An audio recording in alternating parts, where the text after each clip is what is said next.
Halo, bertemu lagi dengan saya Hizam Alef Aditya dan saya tidak sendiri kali ini.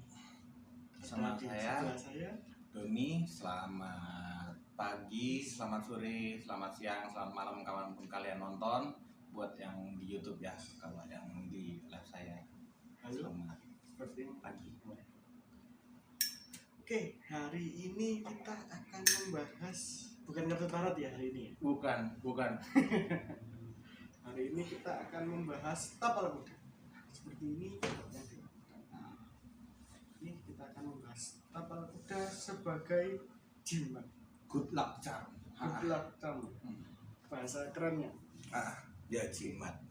Bahasa Jawanya. Bahasa Jawanya jimat. Nah, kalau yang saya tahu nih,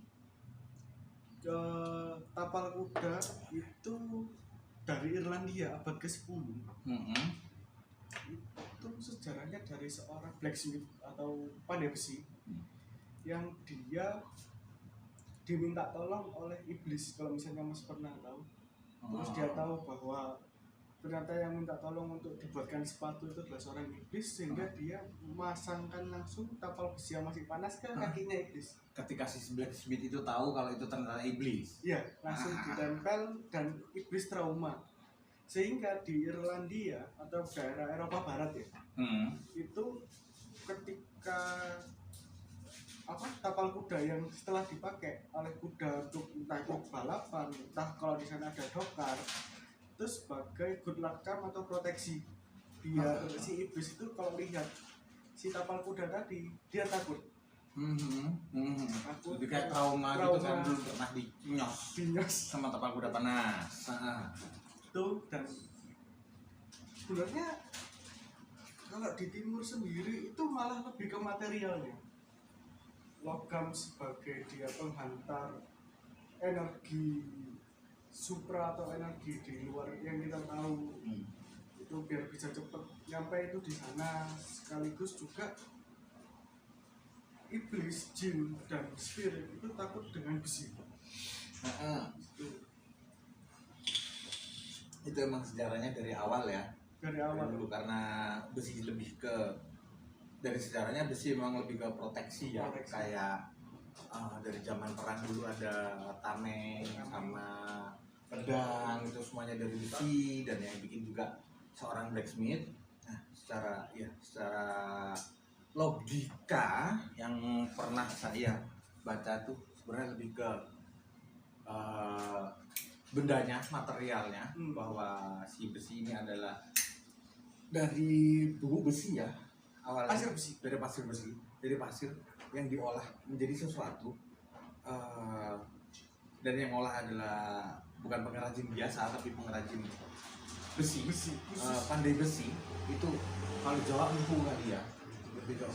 Nah, itu mereka itu memang beda sama craftsman biasa, karena mereka merubah dari sebuah pasir ke besi yang untuk fungsi lain, menjadi benda utuh yang lain, yang fungsinya lain. Pada zaman perang lebih untuk proteksi.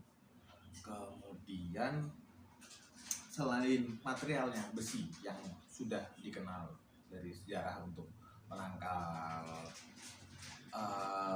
negatif energi, terus si blacksmith juga ini juga lebih cenderung seorang pengrajin yang spesial ya, beda dengan pengrajin keranjang atau yang lain khusus, karena dia bekerja dengan api juga, sama seperti kayak di banyak ritual yang menggunakan api. Salah satu contohnya adalah ritual ulang tahun ya, jadi kita ada birthday cake yang ada lilinnya, terus kita make wish, kita membuat harapan, terus kita tiup lilin itu jadi wish, dan kita berafirmasi bahwa harapan itu akan menjadi kenyataan.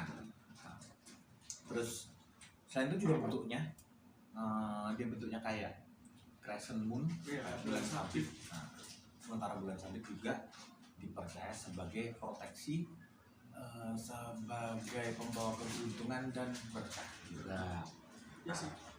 Karena si bulan itu sendiri, gravitasi bulan itu mengangkat energi negatif juga, terutama kalau bulan purnama ya. Tapi di bulan-bulan sabit dia punya energi tertentu juga. Dan kalau dilihat dari misalnya ngomongin crescent moon kan ada kalau nggak salah di ini tarot The High Priest. The High Priest. Salib Ada crescent moon dia pakai mahkota full moon, crescent moon yang Crescent moon ke arah kiri dan kanan. kanan. Terus kalau misalnya tadi ngomongin tentang pembuatan sendiri, kalau saya rasa malah sebenarnya 4 elemen digabung loh. Logam yang dari tanah, api ada, terus air kan pendingin, iya buat mendinginkan. mendinginkannya, terus ada udaranya yang dihirup nafas dari Dari penempanya. si penempanya. Iya dia ini sebenarnya mencakup 4 elemen itu semua. Terus untuk elemen kelima spirit otomatis dari si penempa atau pengguna.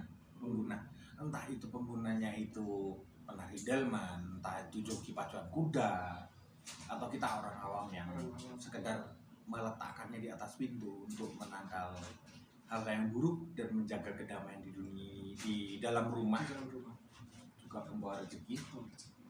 Nah, tadi soal gimana dia membawa keberuntungan dan diceritakan. Belum Jalan-jalan. iya jalan-jalan. Nah, lebih disarankan atau saya pribadi sih lebih prefer make tapal kuda yang pernah jalan kemana-mana, entah itu penarik delman, kuda yang lari delman, atau kalau di luar ya yang dipakai orang jalan-jalan. Kalau pacuan kuda kan di situ-situ aja. Dia nggak traveling, nggak kemana-mana, dia nggak mengalami banyak hal sebanyak kuda penarik delman ya. Nah, selama perjalanannya di sana, si sepatu kuda ini akan sering bersentuhan dengan bumi dan elemen tanah, dan dia nyerap energi dari tanah yang kita ketahui juga energi tanah itu sebenarnya lebih grounding gitu. Lebih grounding. Sebenarnya kadang kalau kita emosi atau kita lagi bad vibes, lagi feeling nggak enak, kadang kita grounding, kita meditasi dengan bersila di lantai dengan harapan energi kita balik lagi ke bumi. Bumi selalu menyerap energi yang negatif dan mengembalikannya menjadi positif. Dan selain itu juga tapal kuda yang berkarat kayak gini nih, kita kan lihat kuda bekas ada karat-karatnya. Nah, kalau di beberapa keilmuan benda yang berkarat itu punya energi yang condong lebih kasar atau keras. Jadi dia lebih kalau orang Jawa mau lebih wungkul, lebih padat daripada yang baru. Sehingga ada beberapa keilmuan, termasuk keilmuan yang kita bilang itu adalah hex, itu mesti menggunakannya paku karat, barang-barang karat, itu karena energinya memang keras. lebih keras. Termasuk buat ini yang sebagai narik rezekian pun bisa, karena energinya kasar dan keras. Untuk proteksi juga bagus. Terus yang menarik ini kan biasanya tapal kudanya ini polosan atau enggak? Nah ini kok ada gantung. Nah iya, itu gini sebenarnya. Di zaman modern ini ya, ini bukan zaman cowboy ya. Kita naruh benda karatan gitu di tembok putih gitu, ya, atau di atas pintu yang modern yang bersih, kan aneh gitu, cuman pasti jorok gitu. Sementara ya menurut sugesti saya sih sebaiknya nggak dicuci, karena pengalaman yang dialami oleh si tapal kuda ini nanti luntur juga sama air itu. Saya cucinya saya lebih pakai air bulan sih, air yang saya jemur di moon water. Nggak nyuci juga, saya semprotkan atau bisa juga direndam semalaman di situ untuk lebih memperkuat energinya si tapal ini. Nah ini sengaja saya hias biar lebih menarik aja sih. Apa sih ini namanya, Etsy chic atau rustic yang lagi musim sekarang ya, lagi musim rustic Etsy gitulah ya, kayak contohnya Dreamcatcher itu. Kalau yang di India kan udah pakai akar-akaran gitu kan, cuman kalau dipasang kan jadinya jorok. Nah ini saya hias, cuman belum sini masih, menurut saya masih kurang cantik aja sih. Saya hias dengan tali rami, terus pakai tali kulit, terus di sini ada kunci di sini, simbol dari kunci keberuntungan. Kunci itu untuk membuka pintu, entah itu pintu hati, entah itu suatu misteri.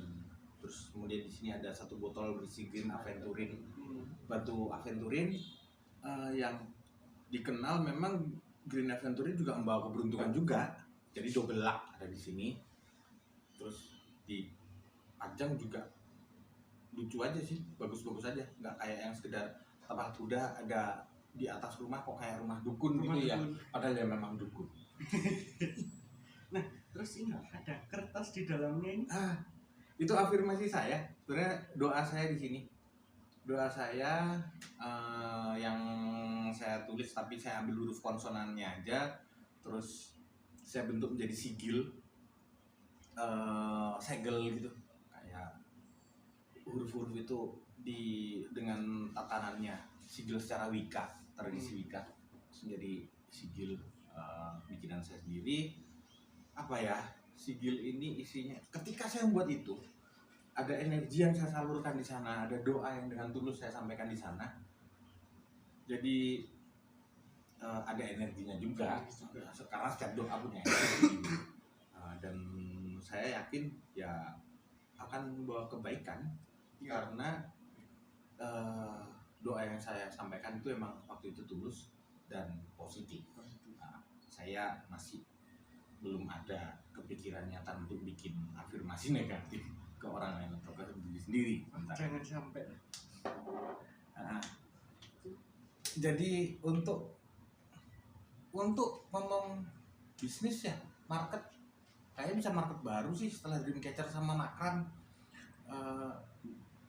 Untuk teman-teman yang pengangguran, yang nggak tahu mesti ngapain, mungkin bisa bisnis tapal kuda karena belinya di Tokopedia juga murah, yang bekas ya, atau nyari di besi tua lebih murah. Tergantung kreativitas kita, dihias demikian rupa, bisa dijual menjadi sesuatu yang edgy atau edgy atau apapun lah itu namanya. Tapi ya ini bisa jadi hal baru, seni dekoratif yang fungsional, yaitu membawa rezeki, membawa berkah, membawa kedamaian buat rumah. Selain itu kan juga akhirnya nggak terkesan jimat sebagai bahan yang benar-benar klinik. Ya dia hiasan ini juga ngilangin kesan kliniknya. Apa tuh? Hiasan. Terus sudah buat orang-orang yang kaku ya, yang nggak open mind, yang bilang itu satanis, itu klinik, ya kita tinggal males ngomong sama orang kayak gitu, keras kepala. Ya, mereka bilang itu musik ya sudah, kadang-kadang mereka nggak bisa diajak ngobrol. Kita bilang aja hiasan. Ya memang hiasan, nggak bohong juga. Cuman kalau dia membawa berkah, membawa khasiat lain ya kan syukur, nilai plus. Nah, terus untuk masangnya sendiri, kalau Mas Doni ini kenapa kok posisi ke atas? Sama tahu depan belakangnya gimana? Saya sengaja pasangnya di posisi ke atas. Memang ada beberapa yang masangnya posisinya kebalik gini ya. Saya nggak tahu tujuannya apa sebenarnya. Kalau yang kebalik, ada beberapa rumah yang kebalik. Saya sempat baca, cuma saya nggak tertarik soalnya tujuannya kayaknya agak jelek. Ada afirmasi yang jelek. Yang kayak pisau sih sebenarnya, bisa buat motong buah, bisa buat melukai orang, segala hal punya unsur baik dan bisa dipergunakan untuk baik dan buruk. Saya sengaja pasang ke atas biar rezekinya ketampung di sini, logikanya. Kalau turun begini, rezekinya tumpah. Nah, untuk orang yang masang kebalik, mungkin dia punya intensi lain, bukan rezeki atau kedamaian atau harmonisnya rumah. Kemudian untuk pemasangannya, setahu saya dari Feng Shui secara Cina ya, elemen besi nggak cocok sama timur. Jadi saya timur kebetulan pintu saya ada di timur kan. Jadi saya pasangnya ke arah barat. Nah, makanya gini, ya percaya nggak percaya daripada saya tersugesti sial ya mending saya ikut aja sih ke arah barat dengan tapi sebenarnya balik lagi kita ngelawan itu semua selama kita tahu dasarnya ya, kita bisa kok ngelawan tradisi, memodifikasinya, ngaduk ke barat gitu ya. Silahkan eksperimen aja sih sebenarnya, bisa eksperimen ke timur kayak gimana hasilnya. Terus setahu saya juga bisa dipasang di atas tempat tidur untuk pasutri. Untuk harmonisnya hubungan suami istri itu bisa lebih harmonis. Jadi pasang di atas tempat tidur. Untuk makanan untuk sumber makanan yang cukup, biasanya taruh di dapur. Cuma efeknya kurang kuat ya. Jadi lebih kuat sebenarnya di atas pintu, di depan rumah, dan biasanya pintu itu kusennya, isinya ya itu dari kayu. Oh ya. Karena besi. Kayu kan? Karena rumah saya pintunya dari aluminium, jadi saya lebih prefer pasang tembok ada ke barat di sebelah pintu sih. Tentunya kan kalau misalnya di masa penempatannya gitu kan, ya kita tinggal eksperimen aja nggak ada masalah sih. Apa yang akan ketika kita pasang ke timur, apa yang kita alami, kita masang di atas tempat tidur, apa yang kita alami beda-beda. Ada bagusnya dicatat juga di sebuah jurnal gitu sih. Dan ngomong-ngomong tadi soal kayak pisau yang bisa buat besok orang, terus bisa buat sesuatu yang baik kayak motong buah tadi. Terus saya keinget ada kasus nih 2017 seorang pencuri sepeda motor yang dia ketika ditanyai punya jimat atau sebagainya, dia bilang bahwa dia punya jimat dari potongan tapal kuda yang dia bawa untuk lancar curi motornya. Nah kan, ini kan akhirnya menarik nih, dimana kayak kita sendiri yang menggunakan tapal kuda sebagai hal yang positif juga ada loh secara negatif kayak gitu tadi. Jadi menurut saya nggak cuma sekedar kita bilang nggak cuma di dunia ini apa ya ngomongnya mitos spiritual mungkin iya. Kalau kita mau ngomong metafisika itu karena sekedar kita belum bisa menjabarkannya aja, dan kita sebagai manusia terlalu sombong untuk bilang kita nggak ngerti. Jadi kita bodoh dan kita nggak ngerti, terus kita bilang itu musyrik atau itu metafisika atau di luar fisika, di luar nalar. Nah, padahal sebenarnya kita sekedar tidak paham. Nah, balik lagi ke si tapal kuda bisa untuk sesuatu yang baik dan jahat dan jelek, sama aja sebenarnya kayak pot bunga misalnya, atau apapun ya, gelas untuk minum, tapi buat melempar kamu kan juga bisa. Nah, yang jahat itu orang, bukan barang, bukan bendanya. Benda itu cuma media dan semuanya tergantung dari afirmasi, niatan dan hati kita. Apapun itu, jujur saya nggak ngerti sih niatan si pembuat pistol. Soalnya saya nggak pro pembunuhan, memang kebetulan. Tapi kalau yang lain pro dengan itu ya monggo sih, terserah. Kan juga pasti ada yang bilang bahwa itu untuk perlindungan diri, untuk self defense, bisa berburu ya mungkin awalnya buat berburu ya, kayak zaman dulu orang juga bikin panah untuk berburu juga, terus disalahgunakan. Lagi-lagi manusia kan, dan kita sibuk menyalahkan jin sama setan. Kasihan banget sebenarnya mereka itu. Nanti mereka yang masuk surga malah. Iya. Nah, manusia ini emang yang suka serakah, dengan mengalahkan segala cara. Kalian ngomong si punya amulet atau bahasa jeleknya jimat itu kan biasanya terkesan superstitious, mistis, terus musyrik, mendoakan Tuhan dan lain sebagainya. Saya pikir lebih musyrik lagi kalau ketika ada tren orang jualan lohan yang harganya gila-gilaan itu, membawa berkah, membawa keuntungan, harganya sinting, sama gelombang cinta yang harganya gila-gilaan itu, sama rohana juga ya. Itu penipuan kan. Itu lebih ke kayak ini loh, biar hokimu gede tapi kamu harus bayar sekian juta ya. Itu kan keuntungan untuk golongan orang yang menciptakan isu itu. Sementara kalau tapal kuda kita beli berapa sih? Jadi kemarin aku beli 19.000 ya, bekas ya. Iya, kurang lebih segitu. Iya, kalau kalian bisa nemu di kiloan mungkin lebih murah. Jadi apa ya? tidak ada yang berusaha mencari keuntungan secara gak wajar. Mana ada sih pedagang tapal kuda bekas kapitalis?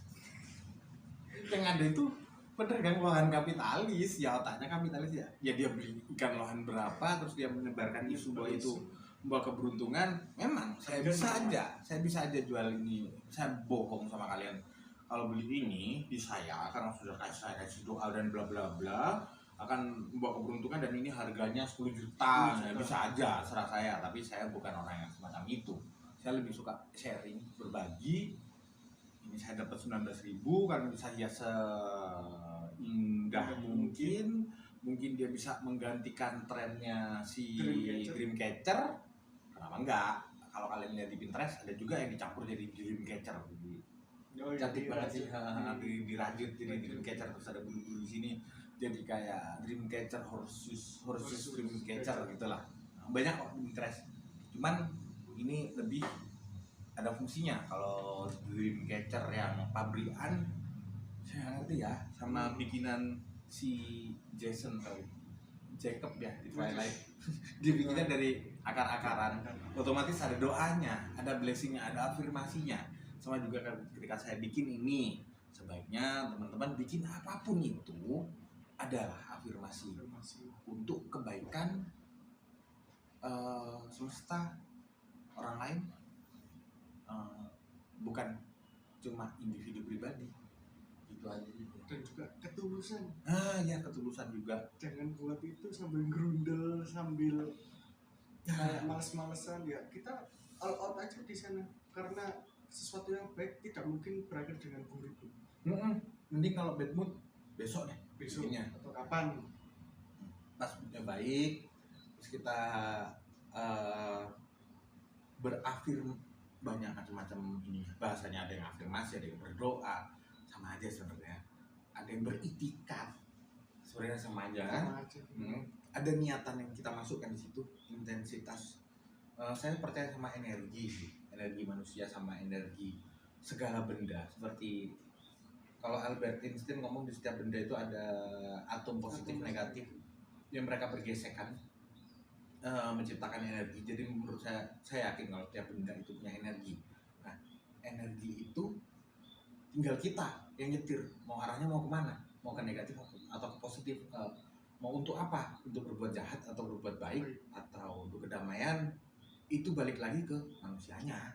Jadi bukan ke bendanya. Dan kita nggak nyembah benda juga. Saya nggak nyembah tapal kuda juga.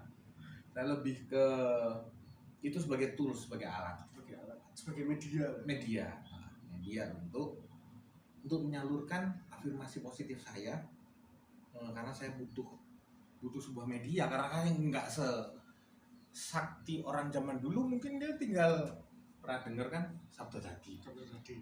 Orang tinggal bilang maka akan terjadi. Saya nggak se-powerful itu. Saya masih butuh tools, saya butuh alat, saya butuh media untuk itu. Nah, untuk kayak misalnya untuk bantu teman-teman yang kesusahan, biasanya saya pakai media tarot. Kalau orang zaman dulu paling tinggal merem terus ya dia bersatu sama komunikasi sama alam. Soalnya memang alam selalu berusaha ngomong sesuatu sama kita sih sebenarnya. Cuma kita aja yang otaknya berisik. Nah, alam itu ngomongnya lewat hati biasanya. Ada kan? Kadang kita punya firasat jelek, kayaknya firasat kok nggak enak ya. Itu alam yang ngomong lewat hati. Cuma logika kita ngomong, alah jangan dengerin. Ya gitu sih. Padahal itu intuisi sebenarnya. Oke, seperti itu dan seperti itu cukup sih untuk ini. Ya, banyak hal menarik. Kalau ada teman-teman yang pengen tahu, penasaran lebih jauh, mau nanya-nanya, bisa langsung komen di bawah. Terus juga kalau misalnya mau konsultasi atau sebagainya, berhubung dengan Mas Doni, seorang creator tarot sekaligus pembaca tarot, itu bisa nanti akan ada link di bawah untuk ke Instagramnya Mas Doni ya. Jadi misalnya pengen tanya atau pengen konsultasi, bisa langsung di bawah. Atau mau beli tarotnya juga bisa. Seperti itu. Oke, sekian, terima kasih. Saya Hizam Alif Getia dan Mas Doni Hendrawan. Kami pamit undur diri. Terima kasih. Terima kasih.